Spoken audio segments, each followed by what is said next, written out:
iOS 27 beta is coming, and this update is very different from what Apple did last year.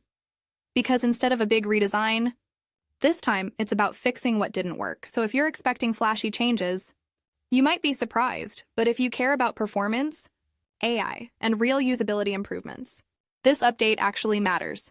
Let's start with the biggest change. Apple is focusing on stability. After the massive redesign in iOS 26, a lot of users complained about bugs, performance issues, and inconsistent behavior. So with iOS 27, Apple is doing something similar to what they did with Snow Leopard years ago. Less new features, but more optimization, which means fewer crashes, better battery consistency, and smoother overall performance. This is not speculation. Multiple reports say Apple is prioritizing quality and underlying performance in this update. 9 to 5 Mac. Now let's talk about the biggest upgrade. Siri.iOS 27 is expected to introduce a much smarter version of Siri. Not just small improvements. A complete upgrade. We're talking about better understanding of context, more natural conversations, deeper integration with apps, and even AI-style responses similar to chatbots. Some leaks even suggest Siri could connect with external AI systems, making it far more powerful than before. Tech Radar next. Apple Intelligence Expansion.iOS 26 introduced AI features, but iOS 27 is expected to push this further.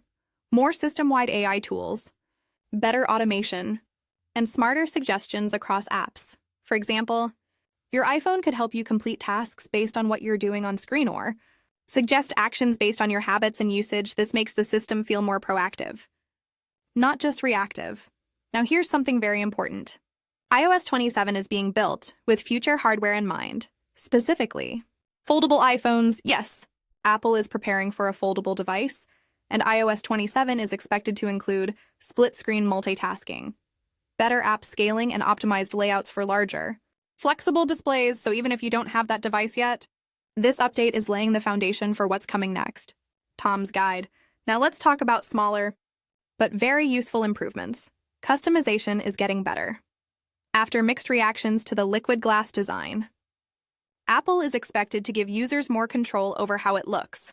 Things like adjusting transparency, improving readability, and refining the interface overall so the system feels cleaner and easier to use.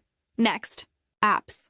Some core apps are expected to receive updates, including a smarter calendar with AI-based suggestions, better shortcuts that can be created using natural language, and improvements in health tracking features. These are not huge changes individually, but together, they improve everyday usage. Now let's talk about satellite features. Apple is reportedly expanding satellite connectivity. This could include better emergency, communication, offline messaging in some scenarios, and possibly even limited data features. This is still developing, but it's something to watch. Now, let's be clear about something. This is not a major redesign update. iOS 26 already changed the design completely. So iOS 27 is more about refining that. In fact, some reports say this could be one of the least visually dramatic updates in years. T3, so when can you actually try it? The iOS 27 beta is expected to be released during WWDC 2026.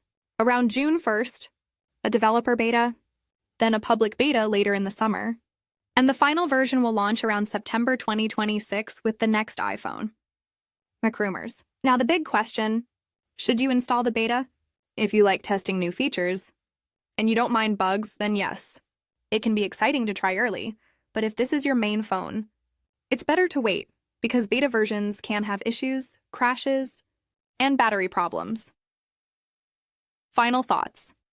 iOS 27 is not trying to impress you visually. It's trying to fix what actually matters. Performance, AI, and real usability. And honestly, that might be exactly what iPhone users need right now.